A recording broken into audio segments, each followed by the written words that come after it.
Voilà, je vais partager mon écran.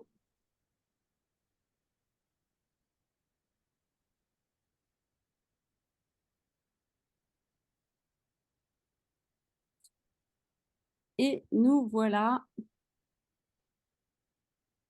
pour ce webinaire sur un bien vaste sujet.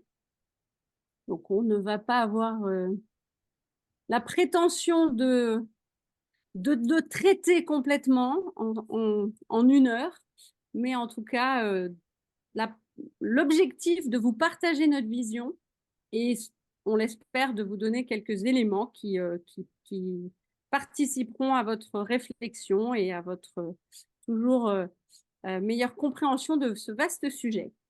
Donc, pour parler de ce sujet IA et innovation, quels usages et donc en particulier, du coup, vraiment de se concentrer sur comment l'IA peut nous aider pour innover. Je vais juste en introduction, comme ça, ce sera dit. Euh, on parle d'IA en général. On sait qu'à l'intérieur de l'IA, il y a du prédictif, du génératif, il y a beaucoup de choses. On va pas mal se concentrer évidemment sur l'IA générative. Néanmoins, on pourra parler aussi d'IA prédictive, d'où le fait d'avoir pris ce mot de manière générale. Alors, pour parler de ce sujet, entrons dans le vif du sujet. J'ai avec moi Dominique Vandette et Thomas Herlin. On va se présenter chacun. Donc, Dominique, tu es le premier sur la slide. Je t'en prie et je te remercie de nous dire pourquoi tu es là et on reviendra après sur ce que tu vas nous partager. Eh ben, enchanté effectivement d'être avec vous ce soir. Moi, je suis Dominique Vandette. Je suis consultant Nextart et aussi certifié Vianeo. Chez Nextart, on a développé une offre d'accompagnement complète sur l'IA générative et ça fait plus d'1 an que l'on intervient auprès de nombreux clients, aussi bien dans le secteur public que dans le secteur privé. Je pourrais citer Cerema, Réseausat, Agir Carco, CNES, Boston Scientific et j'en passe. Et je suis usager aussi au quotidien de ces solutions-là, je les benchmark et je cherche aussi à prendre du recul dans une newsletter mensuelle, puisqu'il y a tellement d'annonces quotidiennes que je pense que c'est important aussi de savoir faire des pauses et d'essayer d'en dégager un peu du sens. Merci Dominique. Et la raison principale aussi pour laquelle on a vraiment souhaité faire ensemble ce webinaire, c'est qu'on réfléchit de manière assez proche à ce sujet. Et d'ailleurs, Dominique a participé et a animé, enfin plus que participé, a animé notre club Vianeo qui avait eu lieu en décembre à Strasbourg. Et le sujet était quel usage pour les accompagnants des innovateurs. Thomas, je te laisse te présenter. Eh bien, bonjour à tous. Donc Thomas Herlin, moi je suis en charge au sein de Vianeo de la partie commerciale et notamment auprès des grands groupes et à l'international. Euh, à titre personnel, j'ai un parcours d'entrepreneur, donc j'ai créé plusieurs sociétés. Et donc j'ai rejoint l'équipe de Vianeo depuis 1 an et demi. Et comme j'ai un tempérament également assez curieux, je m'intéresse depuis déjà un certain temps à l'IA et j'ai commencé il y a quelques mois à l'utiliser de manière concrète. Et donc, je me ferai un plaisir de vous partager ces premiers pas sur la Marelle et sur donc notre outil Vianeo. Super, merci. Donc, c'est Merlin. Il y a un écho, pardon, c'est bon. Ouais. Donc, Séverine Erlin, je suis la fondatrice et dirigeante de la société Vianeo, qui depuis 15 ans œuvre sur le domaine du management de l'innovation et en particulier vraiment centrée sur la question de la création de valeur, de la validation, de la solidité d'un projet innovant, quand on sait à quel point, dès le démarrage et jusqu'à un certain moment, ces projets sont complexes et incertains. Et donc, on propose une méthodologie de conception de la stratégie marché intégrée dans une plateforme. Pour ceux qui ne nous connaissent pas, mais j'imagine qu'il y en a un certain nombre. Entrons dans le vif du sujet. Ce qu'on souhaiterait vous partager aujourd'hui, donc c'est en 3 temps. Donc, on va avoir chacun à peu près 10 minutes de parole et puis ensuite un temps pour des questions-réponses. Dominique va vraiment nous apporter un regard assez cadrant sur l'IA, et en particulier l'IA générative, et en quoi ça bouscule tant les usages et les métiers. Donc vraiment ce chapeau nécessaire à chaque fois qu'on parle de ce sujet, et je pense que c'est important qu'on partage bien cette vision. Je prendrai la suite en vous partageant notre conviction, nous, Vianéo, par rapport à ce sujet de l'IA et en quoi, quel écho ça fait à cette posture d'innovateur qui est au cœur de notre quotidien. Et puis, je vous partagerai de quelle manière on voit justement cet usage pour le métier de l'innovation et les différents acteurs de ces métiers d'innovation. Et puis Thomas rentrera vraiment dans des cas concrets aujourd'hui qu'on a opérés d'usage de l'IA pour des projets innovants et vous partagera aussi un peu notre feuille de route parce qu'on est un peu comme tout le monde au démarrage de cette histoire qui se présente de manière assez prometteuse et intéressante, mais qu'il faut prendre aussi pas à pas. En guise d'introduction, c'est un tout petit clin d'œil. Je me suis amusée il y a une semaine à demander à ChatGPT combien il y avait de E dans le mot innovation et il m'a répondu avec beaucoup de certitude, comme il sait le faire, qu'il y en avait 3. Voilà, c'est juste un clin d'œil pour vous dire qu'on est quand même très conscient aussi que ce gros machin, cette histoire est complexe et pleine de mystères, à vrai dire, et que les réponses qu'elle nous apporte nous posent encore pas mal de questions et on devrait garder ce regard très ouvert et avec beaucoup d'humilité justement sur tout ce que l'IA peut nous apporter. Voilà, c'était juste un petit clin d'œil pour rester très humain dans l'histoire. Et peut-être on peut rester sur le même slide pour que j'enchaîne, parce que j'ai fait du coup des tests sur des solutions différentes, hein, comme GPT-4, Mistral, Claude, etc. Et ils font les mêmes erreurs, hein, donc ce n'est pas particulier à ChatGPT gratuit. Et en fait, ce que ça nous dit, c'est que souvent, on va osciller entre des positions qui sont extrêmes, soit la position qui est finalement ça sert à rien, parce que c'est facile en fait par rapport à cet exemple d'en tirer la conclusion que s'il ne sait pas faire ça, alors il ne sait rien faire, donc ça sert à rien. Et à l'inverse, il est facile aussi de regarder des productions de cet outil et de se dire c'est magique, c'est formidable, ça va tout faire, ça va tout changer. Et donc, c'est ni l'un ni l'autre. Donc, c'est ça qui est important, c'est d'arriver un peu à cadrer les choses et à tirer un petit peu la vérité sur où on en est et probablement où ça va aller dans le futur. Et une des questions qui est souvent posée, c'est est-ce qu'on est face à du buzz ou est-ce que c'est vraiment transformateur? Donc, je pense que la question aujourd'hui, elle est à peu près claire, mais il faut quand même rappeler hein, que nous, dans l'innovation, on fait la différence entre invention et innovation. Et à la sortie de ChatGPT, Yann Lequin, qui est le chef scientist pour l'intelligence artificielle chez Meta, a dit ce n'est pas une révolution. Pourquoi il dit ça? C'est parce que c'est un assemblage de technologies qui existent déjà. Donc lui, il a qualifié ça en termes d'invention, mais évidemment, nous, on va regarder ça plutôt en termes d'innovation. Donc si on regarde en termes d'innovation, et là j'ai pris les statistiques d'OpenAI, qui est l'éditeur de ChatGPT, mais juste comme un exemple de ce que ça représente, parce qu'il faut agréger toutes les solutions concurrentes, et la concurrence, elle s'est énormément intensifiée depuis un an. Et si on regarde uniquement la partie web, sachant qu'évidemment, il y a plein d'autres usages, notamment avec les API de ce type de solution. Donc, pour l'intelligence artificielle générative, on s'aperçoit que depuis à peu près un an, OpenAI est au niveau des 30 premiers sites mondiaux, ce qui le place presque au niveau de LinkedIn. Je ne sais pas si vous vous rendez compte, alors que LinkedIn a plus de 20 ans. Et ça représente 1,6 milliard de visites mensuelles différentes. Et en fait, il y a eu une baisse dans l'usage cet été, ce qui a permis à beaucoup d'articles d'être écrits en disant ça y est, c'est la fin d'OpenAI, ils ont fini, etc., ils disparaissent. En fait, c'était juste que c'était les vacances scolaires. Parce qu'un point qui est important aussi, c'est que au niveau des étudiants américains, ils sont la moitié à utiliser régulièrement un outil comme ChatGPT. Donc, ce que ça nous dit aussi, c'est qu'il n'y a pas de frein en fait à l'utilisation. Contrairement au projet d'intelligence artificielle précédent, aujourd'hui, c'est très simple, c'est entre toutes les mains. Alors, on peut passer au slide suivant, en effet, Séverine, puisque ça nous amène à nous questionner sur les impacts sur les métiers. Donc, chez Nextstart, on a fait une étude approfondie des métiers qui sont concernés. Donc, notre différenciateur, c'est vraiment de faire des formations qui soient des spécialisations métiers. Et pour chacun des métiers que vous voyez ici, on a dégagé des cas d'usage et on a des formations qui sont dédiées. Et donc, les cas d'usage nous éclairent finalement sur la puissance de transformation pour chacun des métiers particuliers.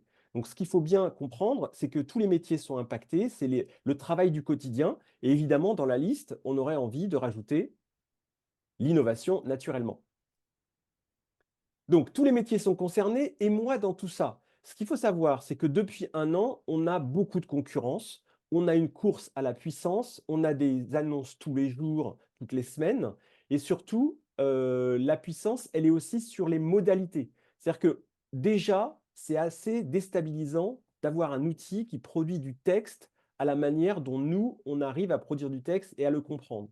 Mais ça ne s'arrête pas du tout au texte aujourd'hui, puisqu'il y a eu depuis 6 mois, 9 mois, beaucoup de progrès sur les images qui en deviennent troublantes de vérité. On n'arrive plus à les distinguer.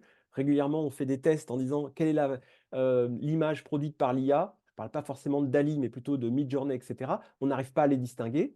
Et les progrès qu'on a vus sur l'image sont en train d'arriver sur la vidéo, sur l'animation 3D. Et donc, on est dans finalement des questionnements sur les métiers qui sont très, très déstabilisant pour beaucoup de collaborateurs. Un point supplémentaire, c'est que dans les entreprises, il y a des freins particuliers à l'adoption et à tel point qu'il y a la moitié des collaborateurs qui ne déclarent pas leur usage de l'intelligence artificielle générative. Donc, ça nous amène à mon 4e point, qui est qu'il faut arriver finalement à gérer, à manager le type d'IA que l'on souhaite. Donc ici, je vous présente une synthèse des travaux du Labor IA. Le Labor IA, c'est une initiative commune entre l'INRIA et le ministère, excusez-moi, je suis un peu malade, le ministère du Travail.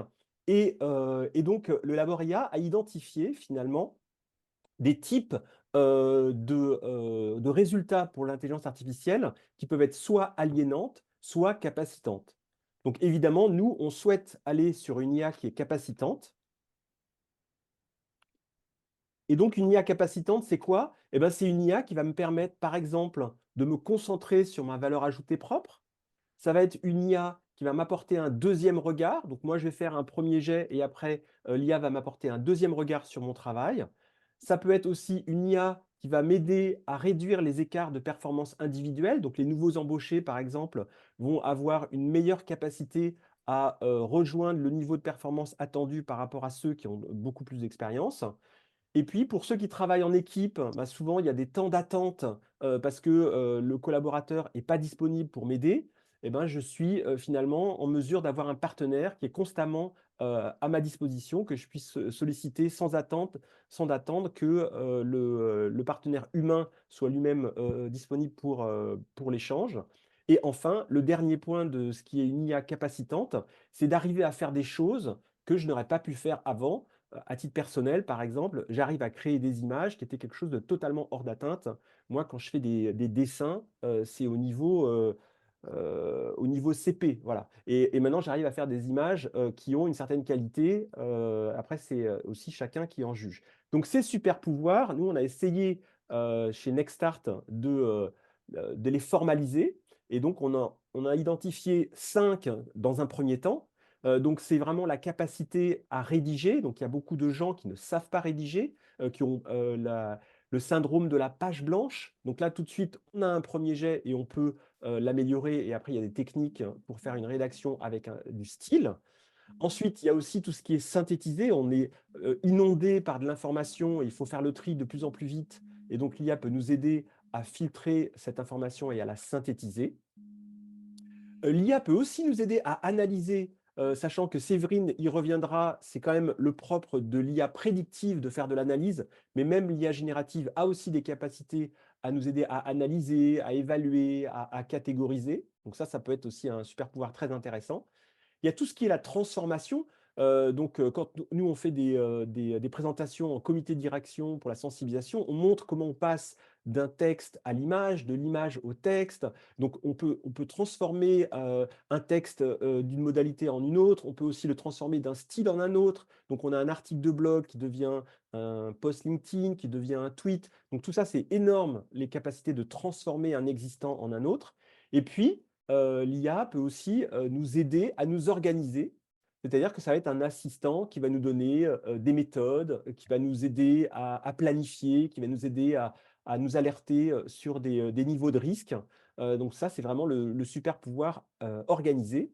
Et puis, Séverine, en préparant ce webinaire avec moi, s'est dit, mais finalement, il faudrait réfléchir à un autre super pouvoir, celui d'explorer, n'est-ce pas? Exactement. Et je prends la balle au bon plutôt sur l'exploration, puisque c'est le propre de notre sujet de l'innovateur. Alors, merci Dominique pour cette introduction et qui très synthétique et en même temps très, très complète et riche. Maintenant, je voudrais vous partager notre conviction chez Vianeo sur justement cet innovateur qui est dans une posture d'exploration. Comment il peut jouer et utiliser l'IA. Alors, je vais vous partager une conviction. Attention, je veux juste mettre un bémol, enfin pas un bémol, mais un point d'attention, c'est que ça peut être sujet à débat, il n'y a aucun doute, à débat conceptuel, philosophique, voire même spirituel. Malheureusement, ça ne va pas être le cadre ici, on n'a pas le temps ni les moyens de le faire. En revanche, je serais ravie d'échanger. Ça n'est qu'un partage de vision, on ne détient aucune vérité et on ne demande qu'à être challengé sur cette vision. Cette vision, quelle est-elle? Chez Vianeo, on aime beaucoup cette image qui est reprise dans la plupart de nos présentations sur ce jet du pavé dans la mare. Au requin, mais en fait, on a enlevé le requin. Donc, c'est pour ça qu'il y a le O qui reste, une petite erreur de représentation. Mais le jet du pavé dans la mare signifie que l'innovateur, en fait, pour que son innovation advienne, il faut qu'elle soit présente dans une réalité et on ne peut absolument pas l'anticiper. Et c'est dans cette réalité que va se construire l'innovation qui, au point de départ, ressemble à un pavé, mais qui certainement va devenir autre chose par cette co-transformation qui va avoir lieu, à la fois transformation des acteurs qui sont concernés dans la mare, de l'écosystème, mais évidemment aussi transformation du pavé et de l'innovateur lui-même. Donc, c'est un acte qui est très, très ancré dans la réalité et qui est d'autant plus ancré dans la réalité en fait, il dépend énormément de l'innovateur lui-même, de son équipe, de l'aspect très humain qui est embarqué dans cet exercice. Pourquoi? Parce que l'humain a ses capacités de résonance avec cette réalité, de réaction, d'extrapolation. Voilà, c'est vraiment ça le terme qu'on aime employer. On est en permanence, quand on innove, en train d'extrapoler pour mieux comprendre, pour mieux s'adapter, pour mieux construire quelque chose qui fait sens pour le monde et bien évidemment pour l'innovateur. Maintenant, si on prend le cas de l'IA, l'IA est un espace défini, est un espace dans un périmètre dans lequel il y a eu on a travaillé à partir d'un périmètre défini et de modèles qui nous permettent ensuite d'avoir des reproductions de comportements. On va dire ça, c'était l'IA au point de départ. Les modèles se consolident, le nombre de variables grandit de manière impressionnante et exponentielle. Donc, on étend cette capacité de projection et de probabilisation en fait, d'un événement. Néanmoins, on est dans un sujet qui, au final, est toujours un sujet d'interpolation, contrairement à l'innovateur qui est dans cette perspective d'extrapolation. Alors, bien évidemment, peut-être que dans quelques années, peut-être très rapidement, on n'en sait rien, on atteindra ce point de singularité où on aura intégré des émotions, etc. Aujourd'hui, notre sujet, il est là, à l'instant T, comment on voit voilà, comment l'IA fonctionne et comment on l'appréhende en tant qu'innovateur. Donc finalement, pour synthétiser, notre vision, c'est qu'on a l'IA qui est une capacité d'interpolation à partir de données du passé. C'est une réalité, c'est de l'expérience, c'est des choses, mais on peut apprendre à partir de ces expériences. On a notre innovateur qui, lui, inscrit dans la réalité, est en capacité d'extrapoler avec une rationalité certes limitée, mais une capacité quand même énorme de capter des signaux, en particulier des signaux faibles dans cette réalité et sans limite. Et si on ajoute les deux, parce que l'idée, c'est surtout pas de se dire jamais, enfin, l'innovateur jamais sans l'IA, donc l'enjeu, il est bien de voir comment les deux peuvent s'aider. Évidemment, l'objectif est d'arriver à cet innovateur augmenté qui va pouvoir, ce n'est pas son cerveau qui est transformé, au contraire, son cerveau est pleinement utilisé et ses sens, mais il a cet assistant, et comme tu le disais tout à l'heure, cette capacité supplémentaire, ce super pouvoir qui va vraiment l'aider à aller plus loin. Donc, voilà, on ne lâche pas la proie pour l'ombre, l'humain est bien au cœur de ces enjeux. Alors, venons-en à notre sujet sur les acteurs de l'innovation et en quoi cela peut impacter les enjeux de chacun des acteurs de l'innovation. Donc nous, aujourd'hui, par notre expérience et notre compréhension et connaissance, et puis surtout travail avec énormément d'organisations, on a identifié ces trois personas, ces trois acteurs clés dans toute organisation, hein, ça peut être une entreprise, grosse, petite, moyenne, un centre de recherche ou même des incubateurs avec des équipes projets qui sont les startups. Il y a ces trois niveaux, donc le niveau COMEX avec un enjeu d'avoir une vision stratégique et puis de savoir où investir, quoi pousser et puis d'axer surtout l'innovation avec une vision stratégique. Les directions innovation R&D qui sont là pour faire en sorte que l'innovation advienne et en particulier que cette innovation devienne vraiment une pratique largement partagée et pour ainsi dire, enfin, ma vision c'est surtout que ça deviendra une pratique du quotidien au sein de l'organisation. Et puis évidemment ceux sans lesquels rien ne se passera, les équipes projets qui ont pour objectif d'exécuter, de valider, d'avancer, de créer de la collaboration, etc. Donc notre analyse à ce jour, elle ne demande qu'à évoluer et je pense qu'elle va évoluer parce qu'on ne fait qu'apprendre chaque jour sur ces sujets. Notre analyse à ce jour est la suivante sur l'usage de l'IA. Pour ce qui est du stratège, l'enjeu est plutôt qu'il ait à sa portée ou à sa disposition une IA prédictive qui va l'aider en fait à partir d'un modèle de prédiction à pouvoir mieux analyser son portefeuille d'innovation et identifier par des critères qu'on l'on connaît sur l'analyse de risque, l'analyse d'hypothèses, etc., des projets, lesquels vont les mieux marcher et sur lesquels investir. Et fort de cette analyse, bien sûr, sera en capacité de transformer l'organisation, j'ai envie de dire, sur la base de ces innovations. Donc, plutôt un usage autour de l'IA prédictive. Pour ce qui est du manager de l'innovation, là, on est la croisée des chemins entre l'IA prédictive parce qu'il faut qu'il arbitre le portefeuille de projet, qu'il arbitre sans doute un budget, qu'il le suive, mais il va aussi rentrer plus dans le dur et dans le concret pour chacun des projets et aura sûrement besoin de synthétiser de l'information, des outputs qui viennent des projets, sans parler évidemment d'organisation, de gestion de projet et de prise de décision. Donc là, les deux seront absolument nécessaires. Et enfin, notre innovateur, qui est au cœur du système, sans lui, il n'y a évidemment pas d'innovation possible dans l'organisation. Lui va être centré évidemment sur… il ne va pas être loin d'arriver, attends. Si vous pouvez mettre sur mute.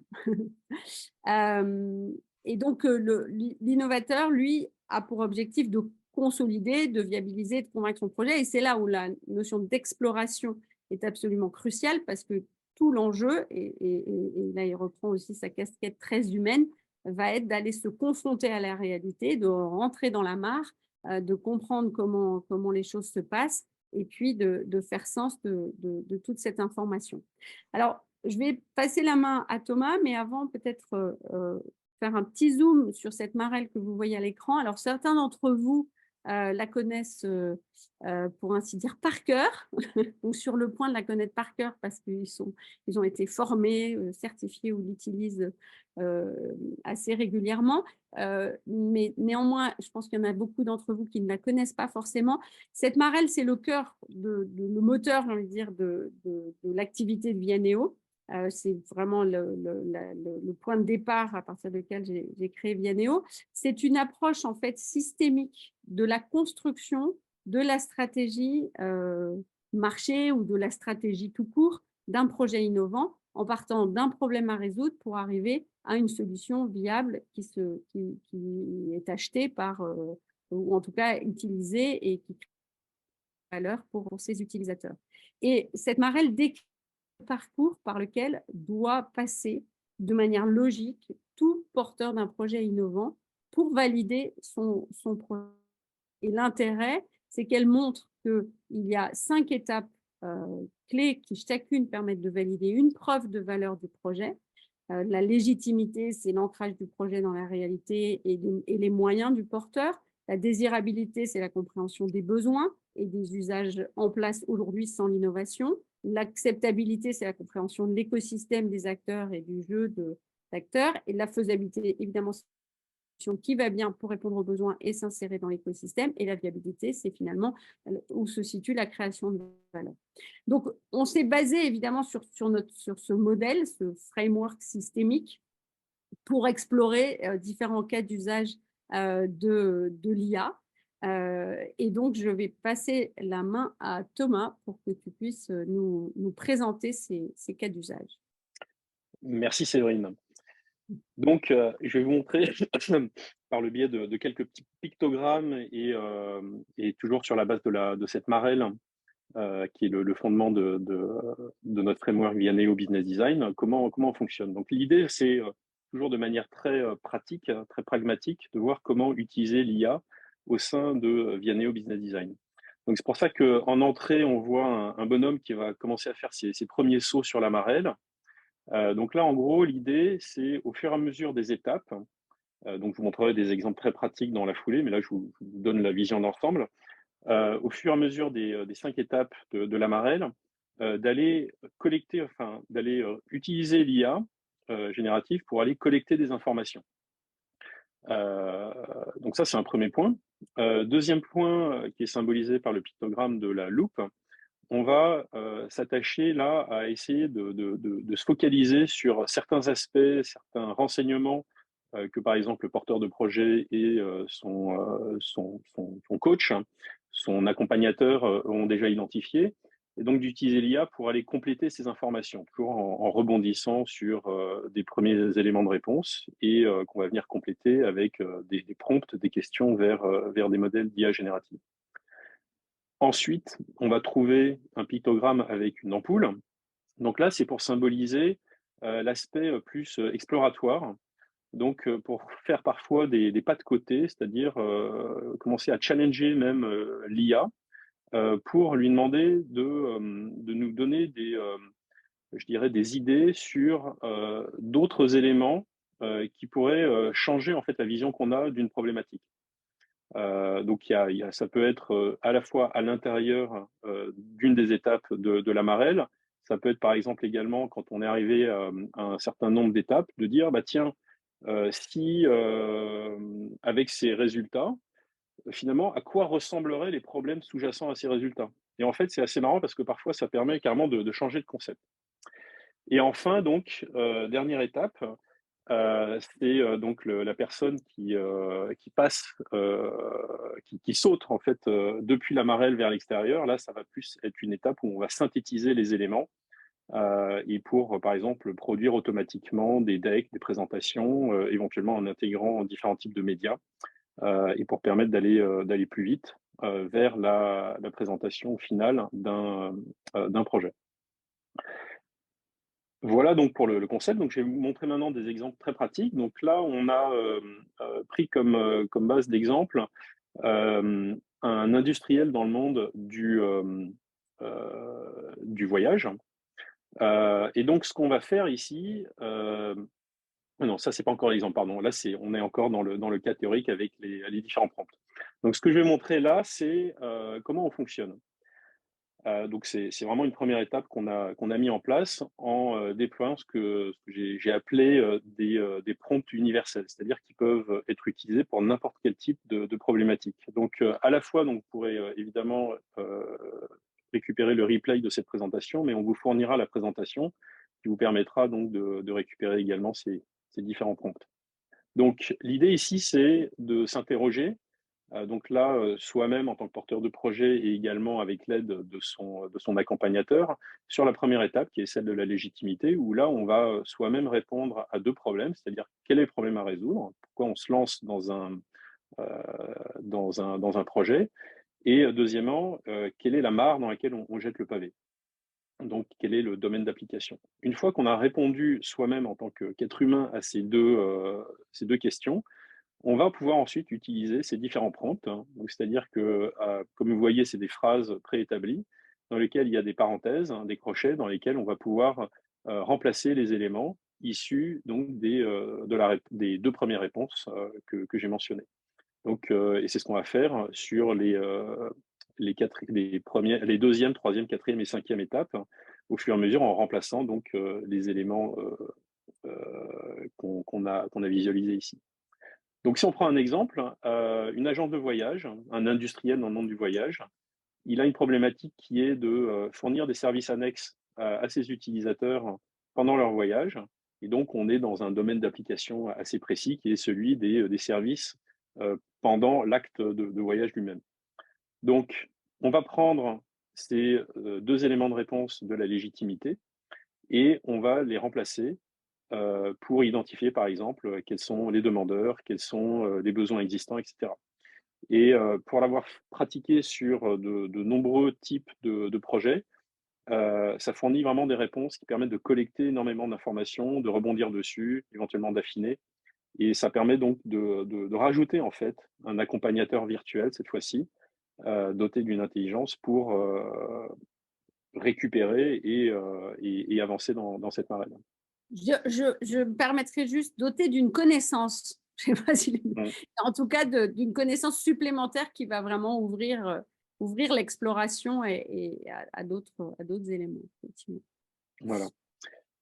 L'autre point qu'on peut tout à fait imaginer, c'est dans la deuxième phase, au niveau de la désirabilité, on va être en mesure, dans le cadre donc, de la méthodologie Vianeo Business Design, de définir par exemple un entretien exploratoire avec donc des résultats issus d'interviews, des verbatim.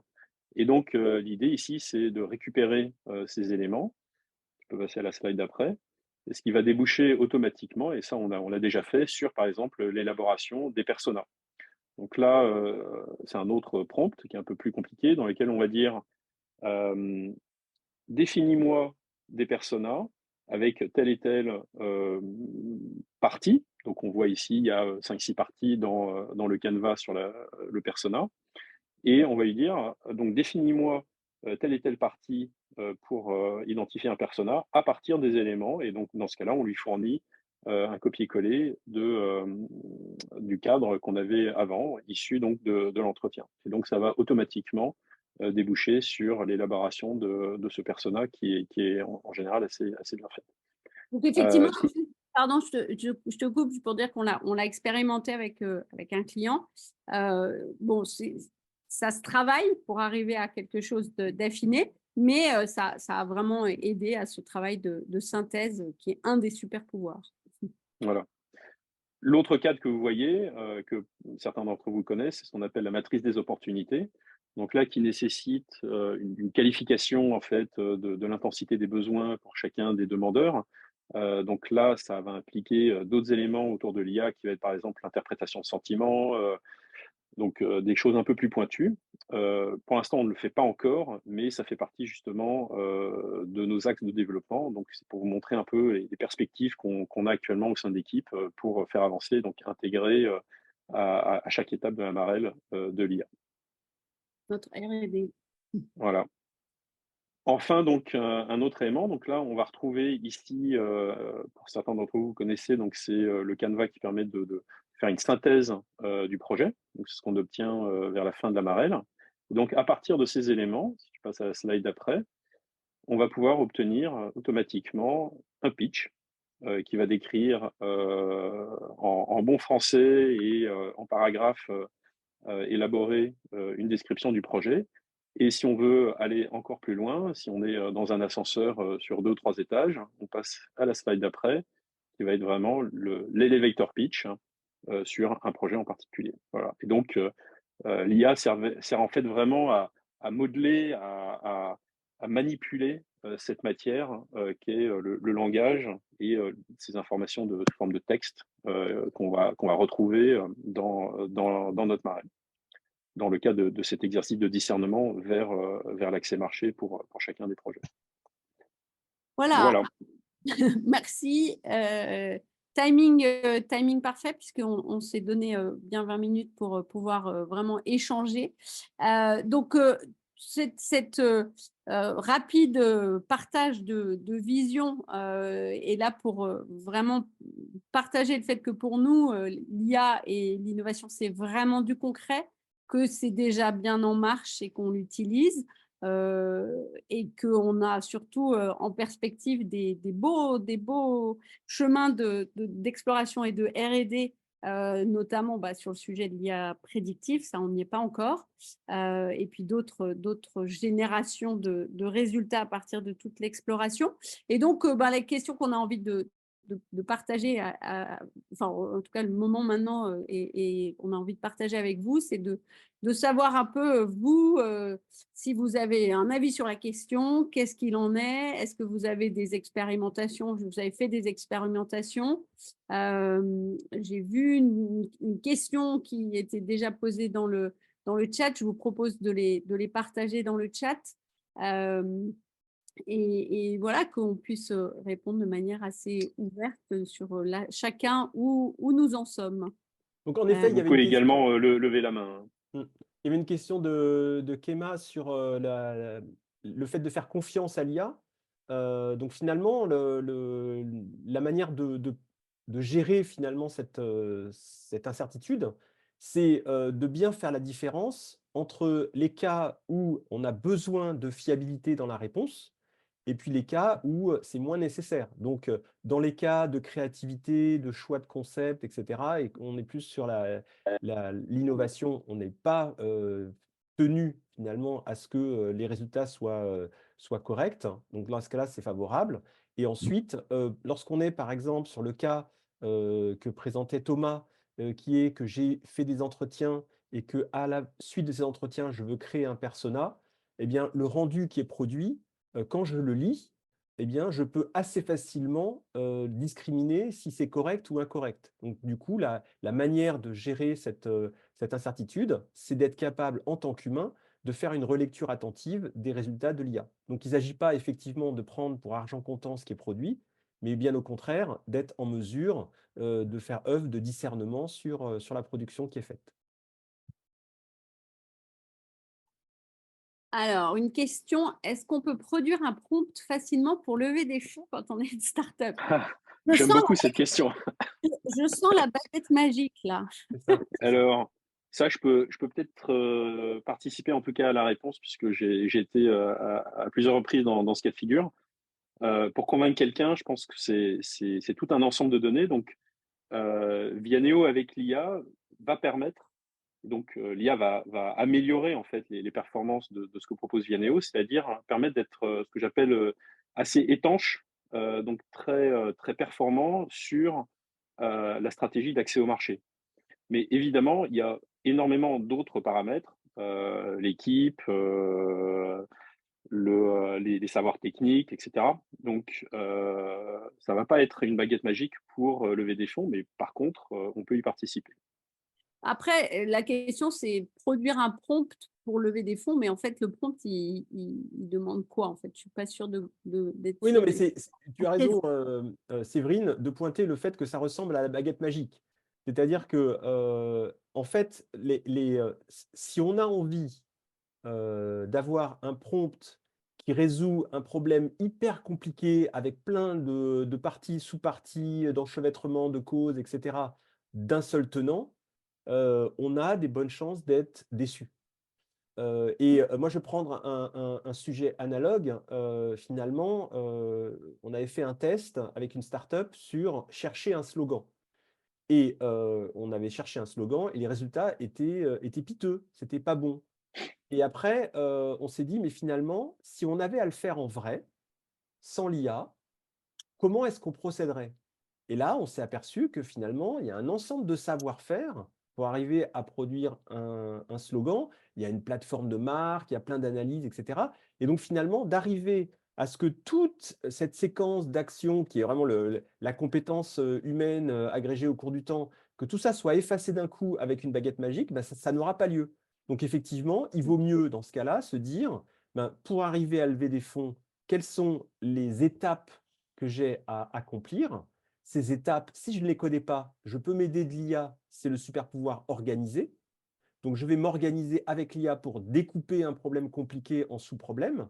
Et après, problème par problème, si j'ai les bons inputs, je vais pouvoir m'aider de l'IA pour avancer au point par point, que ce soit pour rédiger mon brief ou mon executive summary, ou pour synthétiser des points clés, ou pour bâtir un argumentaire, etc. Alors, on a d'autres questions. Ça fuse. Oui, donc quid des sources quand ChatGPT nous donne un input sur un prompt donné et que l'on veut creuser plus loin. Donc, en fait, tout dépend de ce qu'on lui demande. Donc, de la même manière, il y a l'exemple proposé, c'était j'ai fait toute ma démarche dans l'outil Vianeo, mais ça pourrait être n'importe quel autre type d'outil. J'ai un rendu qui est ma fiche synthèse et je veux en faire un pitch. Ben, finalement, tout le contenu que j'ai fait au préalable, c'est ça l'input de base. Et donc, du coup, je n'ai pas besoin que ChatGPT invente trop de choses. Donc, la question, c'est quel niveau de contexte je donne à un outil comme ChatGPT pour faire son activité. Donc, si c'est vrai que si je lui donne peu de choses, il va s'inspirer de ses bases internes. Et puis après, si on utilise d'autres outils comme Copilot ou Gemini, ils sont reliés à Internet. Et à ce moment-là, on a en général des propositions de sources que l'on peut creuser en cliquant sur ce qui est indiqué. Mais ce qui est sûr, c'est qu'on n'a pas on n'a pas la source noir sur blanc. On a l'information source, mais on ne sait pas d'où ça vient.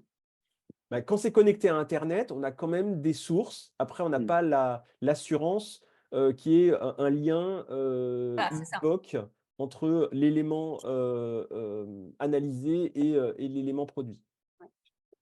Est-ce qu'on peut utiliser l'IA dans le cadre des travaux de recherche scientifique? Je veux parler par exemple d'une thèse de doctorat. Je Oui, pense que là, les règles s'appliquent. Hein, c'est dès qu'on cite des sources, oui. Par contre, on n'a pas le droit de plagier. Je pense qu'il faut pareil analyser l'ensemble du processus qui va de rien à j'ai ma thèse. Donc, il y a des investigations, il y a des actions de recherche, il y a des compilations, des synthèses, il y a de la rédaction, il y a de la relecture. Donc, il faut voir au cas par cas comment l'IA peut m'aider ou pas. Et après, il faut aussi regarder s'il y a des règles propres à l'institution. L'institution peut m'interdire que la rédaction soit faite avec un outil d'IA ou au contraire l'autoriser. Ça, c'est variable. Les hallucinations ouais. de Édouard. Effectivement, Édouard a raison. En fait, beaucoup de gens critiquent les hallucinations en disant c'est pas bien parce que c'est pas fiable. Mais en réalité, c'est exactement pour ça que c'est intéressant pour la créativité. C'est parce que c'est pas fiable que c'est créatif. Donc, il faut savoir ce que l'on veut en fait. Ouais. Et ce qui est intéressant, c'est qu'en fait, je pense que l'IA surtout peut vraiment nous ouvrir sur comment dire, la réaction qui est « Ah, j'y avais pas pensé ». c'est ça qui est intéressant, c'est que voilà, ça ouvre et ça ouvre une perspective et là, c'est un moteur extrêmement puissant pour ça. Donc en plus, sont marrantes les hallucinations. Enfin, quand on les déniche, parce qu'on n'est pas force. Enfin, c'est ça un peu le problème, c'est qu'il faut les dénicher. Mais pour quand même faire la part entre le vrai et le faux. Parce que- Il y a beaucoup Eugène, de après, sur questions, donc la, je vous laisse Ouais. les sélectionner. Euh, sur la souveraineté, je pense que ça, c'est intéressant, Mm. puisque ça a trait également au côté protection des données, notamment pour des grandes entreprises avec qui travaille Vianeo. Nous, on a une approche très pragmatique et surtout totalement transparente, c'est-à-dire que c'est le client qui choisit. Donc, est-ce que le client souhaite être, je dirais, exposé à tout vent? Il y en a, il y a des sociétés qui l'acceptent. Il y a des clients qui souhaitent ce que j'appelle le modèle Gore-Tex, c'est-à-dire que l'information va dans un sens mais pas dans l'autre, donc notamment pas de chez eux vers le vaste monde.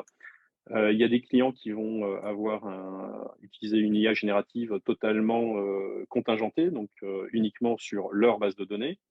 Voilà. Donc à chaque besoin, ces solutions.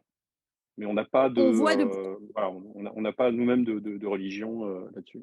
ouais, pardon, juste concrètement, nous, on voit de plus en plus que les entreprises ont leur propre espace sécurisé qui n'est pas ouvert vers le monde et du coup donne accès aux collaborateurs. J'ai le Et il y a sentiment que également, c'est faut moins faire dans le attention. problème.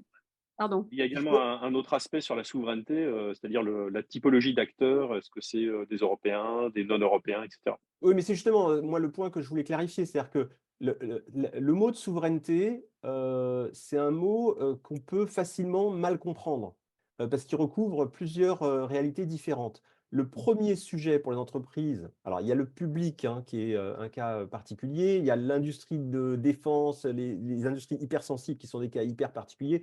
Nous, on a travaillé pour le CNES, par exemple, donc voilà, ça c'est des cas particuliers. Mais après, si on prend une entreprise classique privée, le sujet de la souveraineté n'est pas forcément en tête de liste. En revanche, le sujet qui est en tête de liste, c'est le sujet de la sécurisation des données. Donc le premier sujet, c'est est-ce qu'on est capable d'avoir une solution du type ChatGPT, mais qui me garantit que mes données privées, qui sont le cœur de mon activité ou qui sont mon obligation légale en lien avec le RGPD, que ces données, elles soient protégées. Donc ça, c'est la première chose. Il y a des solutions qui existent. Et après, pour ceux qui veulent plutôt être avec des solutions qui soient françaises ou européennes, donc là, c'est vraiment la logique pure de souveraineté. Il y a de plus en plus de choses qui sont faites. Donc, on a tous entendu parler de Mistral notamment. Mais pour aller vers une souveraineté qui est complète, en fait, il faut considérer l'ensemble de la chaîne.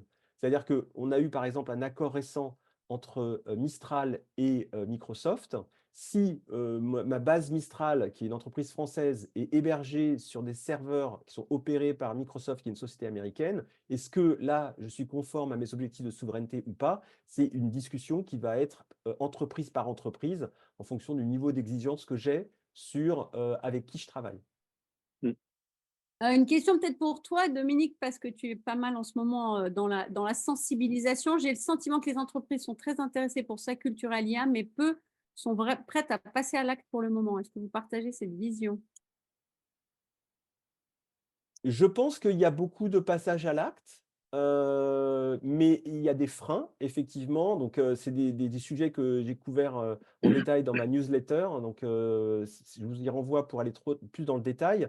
Mais le point, c'est que le point qui est vraiment un accélérateur pour les entreprises, au niveau notamment des comités de direction avec lesquels je travaille, pour accélérer les déploiements, c'est que si on fait rien, les gens vont l'utiliser en cachette. Je rappelle la statistique, il y a différentes études qui sont sorties là-dessus. C'est en gros 50% des usagers des IA génératives en entreprise le font en cachette. 50%, c'est quand même très gênant.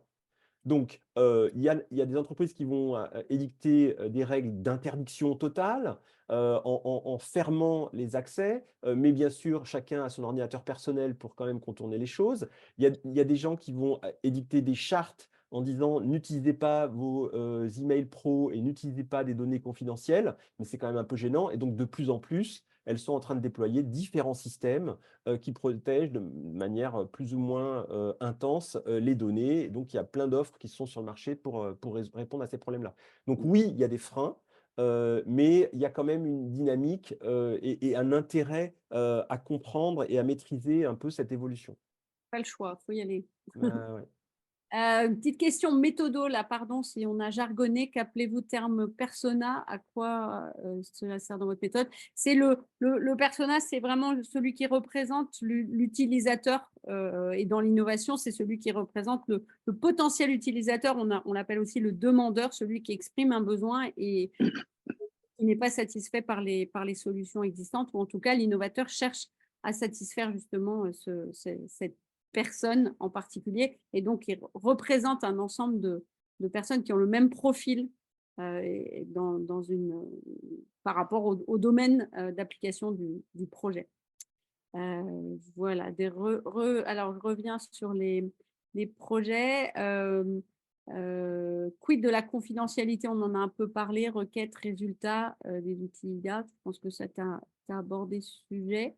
Alors, on a le sujet de Mistral qui revient pas mal hein, pour la souveraineté. Je ne sais pas si tu veux en dire un mot, Dominique. Bah, c'est vraiment une réussite française qui montre bien notre excellence aussi bien dans la formation et la recherche. C'est une entreprise qui a levé des fonds très importants, qui va très vite. Après, il reste à gagner sur la bataille de l'adoption, hein. Donc, les chiffres que j'ai montrés au tout début de la présentation concernent ChatGPT, puisqu'ils sont toujours leaders dans l'adoption. Et aujourd'hui, c'est une course de vitesse. La concurrence est très intense. Donc Mistral, qui soit français, pour les Français, c'est un avantage. Est-ce que ça sera un avantage pour d'autres géographies? Ils vont aussi chercher à être un acteur au niveau mondial. Et voilà, la bataille de l'adoption est engagée. On va observer ce qui se passe. Bon, bah, allons-y, utilisons tous déjà. Alors, donc, je crois qu'il y a, c'était Édouard hein, qui avait donné des exemples d'alternatives. Donc, j'aurais en cité une, puisque ce n'est pas une alternative, mais plutôt une méta-alternative. C'est POE, POE.com. Donc, c'est une société américaine, c'est l'éditeur de Cora, mais qui est un agrégateur d'IA. Donc, en fait, vous avez tous les modèles qui sont accessibles en mode gratuit, juste vous donnez votre email, vos coordonnées. Si vous avez un usage intensif et pour aller sur des modèles plus sophistiqués, donc ils ont déjà par exemple le Claude 3, les deux qui sont disponibles dans leur base, si vous achetez la partie premium. Donc ceux qui sont vraiment en veille et qui veulent benchmarker toutes les solutions, vous avez Mistral qui est dedans, Mistral Large qui est dedans, vous avez les Llama qui sont des modèles dits open source qui sont dedans, et voilà. Est-ce qu'Anthropia y est Anthropic, c'est Claude. Anthropic, pardon.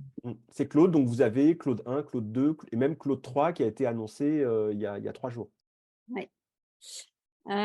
Une question sur, ça c'est intéressant, sur les langues. Employez-vous plusieurs langues pour remonter des pistes culturellement hétérogènes? Alors là, pour info, on a testé Écris-nous innovation en anglais. Dans combien de E on l'a testé en anglais et il nous a donné les mêmes erreurs. Non, deux.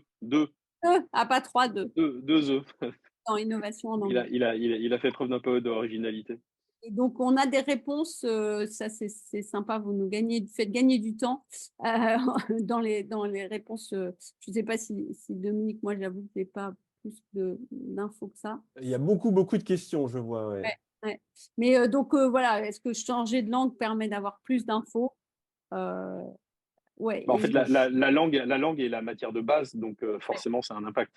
Et d'ailleurs, pour l'anecdote, il y a des gens qui ont observé des espèces de points de singularité, notamment dans les aspects linguistiques de l'IA. C'est-à-dire qu'il y avait des chercheurs qui étaient en train de travailler sur du multilangue avec de l'IA.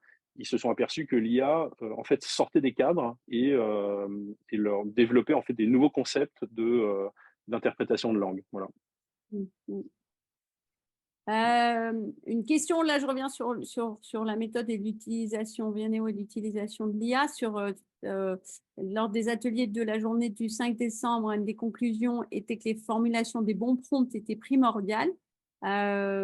est-ce qu'on est, enfin, je lis, est-ce qu'on va concevoir des templates de bons prompts qui seraient génériques par preuve et puis adaptables au projet. En fait, on est en train de tester aussi un GPT Vianeo qu'on pourrait partager à un moment ou un autre, mais qui est accessible que quand on paye GPT. Donc, on va essayer de trouver d'autres solutions. Et c'est assez intéressant parce qu'on va lui donner des éléments méthodologiques et puis derrière, en fait, il applique ces éléments méthodologiques au projet. Et moi, je l'ai testé et ça marche vraiment bien. C'est très, très intéressant. Donc, en fait, grâce à ces GPT, on peut créer en fait un prompt générique et à l'intérieur naviguer avec son propre projet. Donc, ce qu'il Une faut prendre en question, ouais. compte, en fait, c'est que d'une part, les IA génératives progressent. Donc, le GPT dont parle Séverine, c'est un assistant qui, du coup, nous aide à simplifier l'usage que l'on en a. Et, et donc, il faut en fait être capable d'être assez robuste dans la manière dont on interagit avec les IA génératives. Et nous, c'est ce qu'on cherche à donner, c'est-à-dire non seulement des astuces sur telle IA à tel moment dans l'état de l'art, mais aussi des principes de base. Et un des principes de base, c'est par exemple la conversation. C'est-à-dire que dans la plupart des solutions, vous faites une demande initiale et quand elle ne vous convient pas, eh bien, vous allez guider et vous allez itérer. Donc ça, c'est un principe qui finalement se développe de plus en plus. Aujourd'hui, ce n'est pas disponible dans Midjourney si vous voulez parler des images, mais c'est déjà disponible dans DALL-E. Et donc c'est ces principes-là qu'il faut maîtriser. Et donc ça, c'est progressivement des compétences que tout le monde va maîtriser assez rapidement. Donc aujourd'hui, il y a un gros gap entre ceux qui n'ont jamais pratiqué et ceux qui ont appris sur le tas ou qui ont fait des formations. Mais assez rapidement, on va avoir une culture générale. Aujourd'hui, on ne dit pas en entreprise qu'il y a une formation pour faire une recherche Google obligatoire pour les nouveaux embauchés. Donc, ça va devenir. va Il y a une devenir du question coup. d'Eduardo sur le fait que si on n'est pas content de résultats de l'IA, ben on fait d'autres trucs jusqu'à ce qu'on obtienne en fait ce qu'on attend. Je pense que ça pourrait presque être le mot de la fin, c'est-à-dire qu'au sein de Vianeo, c'est toujours l'humain qui est au centre. Et l'idée, c'est d'accompagner nos utilisateurs dans un exercice de discernement, c'est-à-dire que c'est eux qui restent le centre, le point focal de notre attention. Donc l'IA est là pour servir, mais pas pour remplacer. Donc il faut toujours garder pas mal de curiosité ou d'esprit critique vis-à-vis des résultats de l'IA. C'est clair. Merci beaucoup Thomas pour ce mot de la fin. Il est 59 et on n'a pas envie de vous d'aller au-delà de l'heure. Juste deux petits mots de conclusion. Donc, pour voilà, les prochaines étapes, en tout cas pour nous, Vianeo et son écosystème, on est en train de lancer un groupe de travail IA et innovation avec nos utilisateurs. Et donc, vraiment, l'enjeu, il est de partager tous ces retours d'expérience. On a un gros chantier de R&D qui va être se présente et va être absolument passionnant. Et puis, Nextart, Dominique, a énormément d'ateliers, de formation, de sensibilisation à vous proposer. Bientôt, il ne va plus avoir de place dans son agenda. Non, parce qu'on est en train de recruter, donc il n'y a pas de souci là-dessus. Ah, super. Et voilà, passionnant et à explorer. Et puis, quant à nous, on a un prochain webinaire. Alors, je ne sais pas si je ne me suis pas trompée de date, le 14 mai. En tout cas, c'est le mardi de cette semaine-là. Mais sur un tout autre sujet qui est la norme ISO 56001 qui va sortir cette année pour donner les guidelines du système de management de l'innovation. Et donc, on vous propose d'en découvrir un peu les éléments. Voilà. Je confirme, c'est bien le 14 mai. Donc, ok, super. C'est le mardi. Merci à tous d'avoir été là. On reste vraiment à votre disposition pour continuer à explorer ensemble ce vaste sujet et puis rester maître de la machine. À bientôt à tous.